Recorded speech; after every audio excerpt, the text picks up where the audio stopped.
Salam uşaqlar, bu günləri fizikadan, ikinci hissədən elektrik yükü, elektrik sahəsi bölməsindən cisimlərin elektrik yükü mövzusunu izah edəcəyəm. Gəlin başlayaq. Şəkildə təsvir olunmuş atom hansı zərrəciklərdən təşkil olunub? Atomlar müsbət yüklü nüvədən, onun ətrafında hərəkət edən mənfi yüklü elektronlardan təşkil olunmuşdur. Həmin zərrəciklərin elektrik yükünün qiyməti nəyə bərabərdir? Elektrik yükünün qiyməti burada 3 dənə, baxırıq 3 dənə mavi dairə var. O mavi dairələr elektron qiymətinin 3 elektron var. 3 dənə də cəhrayı, onlar da protonun qiymətinin 3 dənə də proton var. Onların elektrik yükünün işarəsi necədir? Elektron elektrik yükünün işarəsi mənfi, protonun elektrik yükünün işarəsi isə müsbətdir. Təbiət dərsində dielektrik və keçirici maddələrlə tanış olmusunuz. Maddələrin elektrik xassəsini izah etmək üçün atomun quruluşunu nəzərə almaq lazımdır. Atom nüvədən onun ətrafında hərəkət edən elektronlardan ibarətdir. Nüvə isə öz növbəsində proton və neutronlardan təşkil olunub. Baxın, nüvə şəklə baxsaq, birinci şəklə baxarıq ki, nüvə biz dedik proton və neutronlardan təşkil olunub. Neutronlar işarə olmayandır, yəni yüksüz olduğuna görə işarə yoxdur. Protonlar isə müsbət yük olduğuna görə müsbət işarəsi içərisində yazılıb. Sonra elektronlar isə nüvə ətrafında hərəkət edən mənfi yüklü zərrəciklərdir. Elektrik yükü olan zərrəciklərə elektrik yük daşıyıcıları və yüklü zərrəciklər deyilir. Təbiətdə iki növ elektrik yükü, müsbət və mənfi elektrik yükü var. İndicə dedim. İşarələri də müsbət plus kimi işarə olunur, mənfi də minus kimi işarə olunur. Elektrik yükü skalyar cəmiyyətdir. Kiçik Q hərfi ilə işarə olunur, Q kimi oxunur. BCD elektrik yükünün vahidi fransız alimi Şarl Coulomb şərəfinə kulon adlandırılmışdır. Kiçik Q bərabərdir 1 kulon. Təcrübə göstərir ki, təbiətdə ən kiçik elektrik yükü ədəd qiymətcə elektron elektrik yükünə bərabərdir. Həmin yük elementar yük adlanır. Balaca E ilə işarə olunur. Elektron və proton elektrik yükləri qiymətcə bərabər, işarəcə əksdir. Deməli, ən kiçik mənfi yük elektron, ən kiçik müsbət yük isə proton yüküdür. Zərrəciklər elektrik yükləri çox kiçik olduğundan onların yükü elementar yük adı ilə ifadə olunmuşdur. Elementar yük vahid qəbul olunur. Elementar yük vahid elektron elektrik yükü mənfi 1, proton elektrik yükü isə müsbət 1-ə bərabərdir. Elektrik yükünün mənfi 2 kimi yazılması onun mənfi 2 elektron olduğunu göstərir. Müsbət 5 kimi yazılması isə müsbət 5E olduğunu göstərir. Elektron və proton, neutron elektrik yükünün qiymətləri cədvəldə verilib. Gəlin baxaq. Elektron işarəsi E, zərrəciyin yükü mənfi E, yükü bərabər mənfi E. Vahidi isə yük vahidi mənfi 1. Proton P hərfi, yükü müsbət Y, yük vahidi müsbət 1. Neutron N-dən işarə olunur, yükü yoxdur, 0-dır, yük vahidi 0. Elektron, proton, neutron işarəsi və elektrik yükü. İndi atom elektrik yükünü təşkil edən elektron protonların elektrik yüklərinin cəminə bərabərdir. Atomdakı elektronların sayı protonların sayına bərabər olduğu üçün atom elektroneytral, yəni yüksüz zərrəcikdir. Məsələn, şəkil 1-də təsvir olunmuş litium atomunun elektrik yükünü hesablayın. İndi baxırıq. Şəkil 1-də baxırıq protonların sayı 3 dənədir, elektronların sayı 3 dənə. Neutron yüksüz olduğuna görə nəzərə alınmır. İndi yükünü hesablayırıq. Yükü bərabərdir. Müsbət 3Y çıxaq.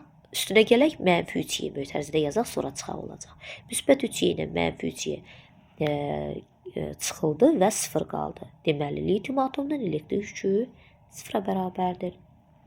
Elektrik qüvvəsi. Elektrik yükü olan zərrəciklər arasında qarşılıqlı təsir mövcuddur. Bunlar bir-birini cəzb edir, yaxud da itələyir.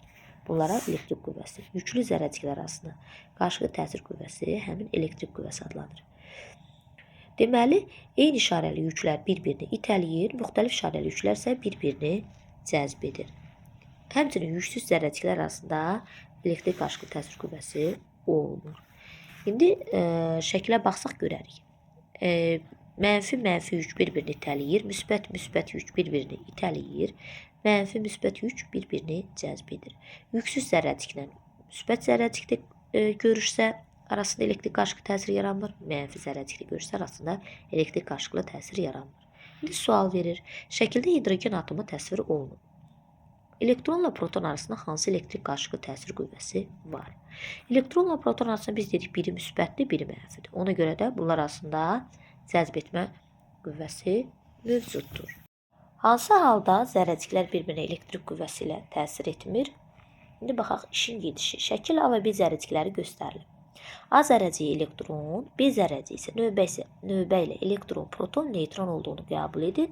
Hansı zərrəciklər arasında elektrik qüvvəsinin olmayacağını müzakirə edin. A elektrondur, elektron mənfidir. B-yə əvvəlcə elektron. Mənfi yük arasında hansı qüvvə olur? Tələmə qüvvəsi. Sonra B-yə müsbət, proton qoyuruq. Mənfi müsbət yük arasında cəzb etmə qüvvəsi. Və sonra B-yə yüksüz, neytron qoyuruq. Deməli, mənfi ilə neytron arasında elektrik qüvvəsi olmur. İyonlar. Bəzi hallarda neytral atom elektron ala bilər və elektron verə bilər. Atom elektron aldıqda mənfi, elektron verdikdə isə müsbət yüklü zərrəciyə çevrilir. Bunun səbəbi elektron almış atomda elektronların sayının protonların sayından çox olması. Elektron vermiş atomda isə elektronların sayı protonların sayından az olmasıdır. Elektron itirmiş və yaxud da özünə əlavə elektron birləşdirilmiş atom iyon adlanır. Elektron itirmiş atom müsbət iyon, elektron almış atom, qazanmış atom isə mənfi iyon adlanır. Elektrik yükü onu təşkil edən zərrəciklərin elektrik yükünün cəminə bərabərdir. Yəni biz atomda bunu demişdik, iyonda da iyonun elektrik yükü onu təşkil edən zərrəciklərin elektrik yüklərinin cəminə bərabərdir. İndi şəkil 3-də baxaq.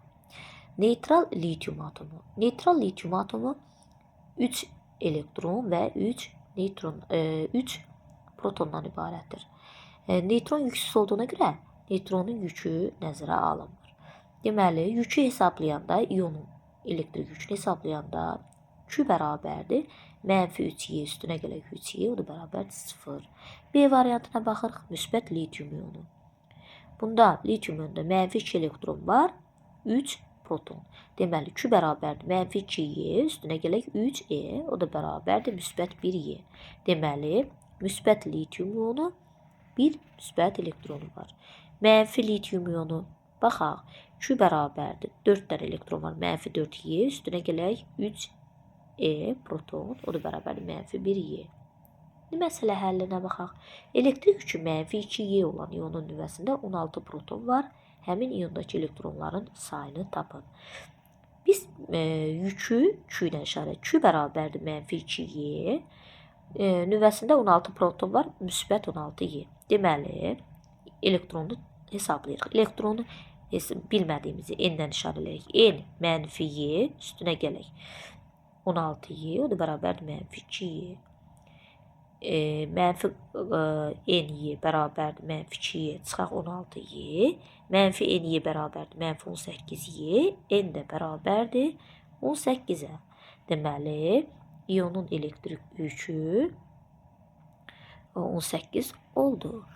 Yəni 18 dənə artıq elektron, mənfi iyonu var və yaxud da artıq elektronu var. İyonun elektrik yükünün miqdarı ədədi qiyməti Q bərabərdir ny ifadəsi ilə hesablanır.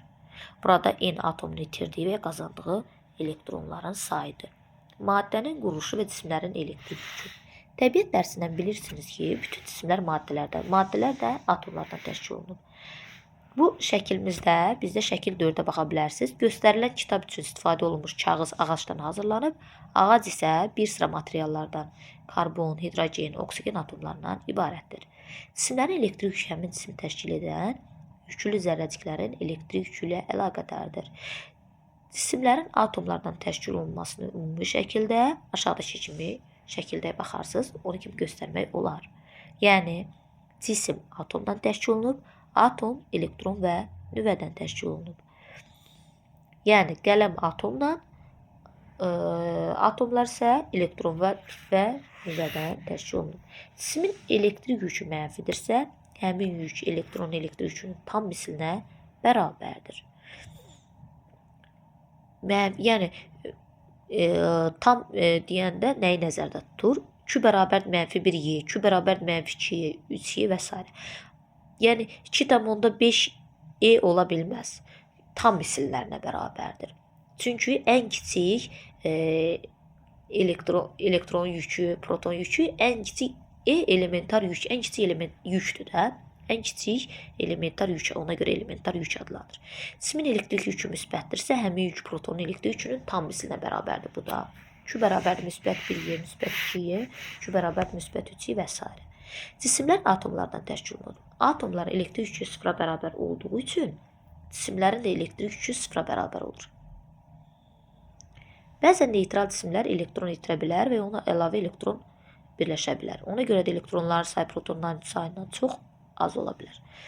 Neytral cisim əlavə elektron aldıqda elektrik yükü mənfi, elektron verdikdə isə elektrik yükü müsbət olur.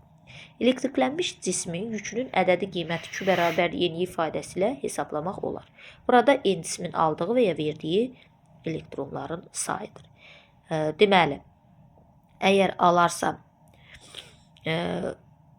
mənfi, cavab alaraq verərsə müsbət. Deməli, indi baxırıq, burada şəkil 6-da göstərilib. Bir dənə o şəkillərə baxaq. A variantı, elektron-neytral cisim. Elektron-neytral cisimlərdə protonların və elektronların sayı bərabərdir. B variantı, mənfi yüklü cisim. Mənfi yüklü cisimlərdə mənfi elektronların sayı protonların sayından çoxdur. Müsbət yüklü cisim. Müsbət yüklü cisimlərdə elektronların sayı protonların sayından azdır. Yəni protonların sayı daha çoxdur. İndi isə 16-cı səviyyədə düşün, müzakirə et, paylaş. Cazibə qüvvəsi ilə elektrik qüvvəsi arasında hansı oxşar fərqli cəhətlər var? Cazibə qüvvəsi elektrik qüvvəsinin oxşar cəhətləri odur ki, həm cazibə qüvvəsi, həm də elektrik qüvvəsi müəyyən bir yüklər arasında baş verir. Fərqli cəhəti də odur ki, cazibə qüvvəsi bir-birini cəzb eləyir. Yəni, iki əks işarəli yüklər arasında baş verir. Elektrik qüvvəsi isə ancaq bir-birini itələyə də bilər. Yəni, iki mənfi yükdə, iki müsbət yük, bir mənfi, bir müsbət, bütün yüklər arasında, yüklü zərrəciklər arasında baş verir. Bir də oxşar cəhəti ola bilər ki, cazibə qüvvəsi də yüksüz zərrəcik arasında baş vermir, elektrik qüvvəsi də yüksüz zərrəcik arasında baş vermir. Öyrəndiklərinizi tətbiq edin. Hansı qüvvə elektronları nüvə ətrafında saxlayır? Deməli, cəzb etmə qüvvələri nəticəsində elektronlar nüvə ətrafında qalır. İkinci, neytral atomun nüvəsində 6 proton var. Həmin atomun elektronların sayını tapın. Neytral atom dediyinə görə 6 proton varsa, elektronların sayı da 6-dır. Yəni, neytral sıfıra bərabərdir sonda yükünün qiyməti. Üçüncü, hansı zərrəciklər arasında elektrik qarşılıqlı təsir cəzb etmədir? Aşağıdakı halların hər birini izah edin. Aha, cəzb etmə biz dedik, iki əks işarəli yüklər arasında. Yəni, A variantı elektron-elektron. Elektron-elektron arasında itələmə qüvvəsi, iki mənfi işarəli yüklər arasında, eyni işarəli yüklər arasında itələmə qüvvəsi mövcuddur. B variantı elektron-proton. Elektron-proton arasında biri mənfi, biri müsbət olduğuna görə bunlar arasında qarşılıqlı cəzb etmə qüvvəsi mövcuddur. Elektron-neytron isə arasında qarşılıqlı cəzb etmə. Ümumiyyətlə, bunlar arasında elektrik qüvvəsi yoxdur. Çünki biri yüksüzdür, neytron yüksüzdür. Dördüncü, elektrik yükü müsbət 4E olan ionun nüvəsində 16 proton var. Həmin iondakı elektronların sayını tapın. Onda yazırıq Q bərabərdir müsbət 4E-yə, protonların müsbət 16E. Deməli, elektronların sayını tapanda mənfi N-E bərabərdir müsbət mənfi N-E üstünə gələk 16E bərabərdir müsbət 4Y-yə. Mənfi N-Y bərabərdir müsbət 4Y-dən çıxıram digər tərəfə bərabərdir 16Y-ni, mənfi 12Y. Deməli, N-Y bərabərdir, mənfi N-Y bərabərdir mənfi 12Y-yə. Deməli, N də bərabərmiş 12-yə. Elektronların sayı 12-dir. 5-ci tapşırıq. Cismin elektrik yükü müsbət 9E-dirsə, cümləsi nə ifadə edir? 9 proton var. Cümləsi bunu ifadə edir. Öyrəndiklərinizi yoxlayın. Atom hansı zərrəciklərdən təşkil olunub? Atom müsbət yüklü nüvədən onun ətrafında hərəkət edən mənfi yüklü elektronlardan ibarətdir. Onların elektrik yükü nəyə bərabərdir? Deməli, dedik, protonun yükü müsbət, neytron yüksüz, onun ətrafında hərəkət edən elektron mənfi yükü bərabərdir. Elektrik yükü ümumilikdə götürəndə protonların sayı neytronların sayına bərabər olduğuna görə elektrik yükü sıfıra bərabərdir. Atom yüklü və yüksüz zərrəciklərdən təşkil olunduğu halda onun elektroneytral olmasının səbəbi nədir? Atom yəni protondan, neytrondan, bir də elektrondan təşkil olmuş daxil ətrafında hərəkət edən elektronlardan.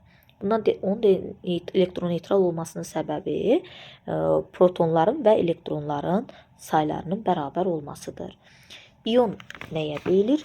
İyon bayaq elektron itirmiş və özünə əlavə elektron birləşmiş atom iyon adlanır. Bayaq qaydamızda qeyd elədik.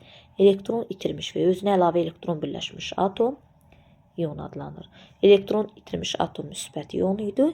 Elektron qazanmış atom isə mənfi iyon idi. Sonra 4-cü tapşırıq. Xlor iyonunun nüvəsində 17 proton var. Həmin iyonun mənfi olması üçün aşağıdakı şərtlərdən hansı ödənməlidir? Cavabınızı əsaslandırın. Elektronların sayı 17-dən böyük olmalıdır. Bizə deyir ki, mənfi olması üçün proton müsbətdir. Xlor həmin iyonun mənfi olması üçün deyir, deməli elektronların sayı 17-dən böyük olmalıdır. Bu variant düzdür, bəli. Çünki 17-dən böyük olmalıdır ki, məsələn, mənfi 18 elektron olmalıdır ki, mənfi 18-dən üstünə 17 gələndə mənfi 1 qalsın. Ona görə 17-dən böyük olmalıdır. 5-ci tapşırıq. Müsbət lityum iyonunun elektrik yükü müsbət 1 E-yə bərabərdir. Onun elektronların sayı 2 olarsa protonların sayını tapın. Hesablayaq. Q bərabərdir müsbət 1 E. Yəni müsbət 1 E bərabərdir. Elektronların sayı mənfi 2 E. Üstünə gələk N-E. N-E. Deməli, buradan tapırıq. Müsbət 1 E. Müsbət 1 E-nin üstünə gəlirəm 2-ni. Digər tərəfə keçəndə oldu. Müsbət 3 E. Deməli, N-E bərabərdir müsbət 3 E-yə. Şəkildə 6-cı tapşırıq. Şəkildəki A və B zərrəciklər hansı zərrəciklər ola bilər? Oxlar elektrik qüvvəsinin istiqamətini göstərir. Oxlar baxırıq əks işarəlidir. Yəni bir-birini itələyir. Deməli, A və B zərrəciklər hansı zərrəciklər ola bilər? Eyni işarəli. Ya hər ikisi A da B də mənfi, ya da hər ikisi müsbət işarəli olacaq. Bu qədər uşaqlar. Növbəti dərsdə görüşmək ümidi ilə. Sağ olun.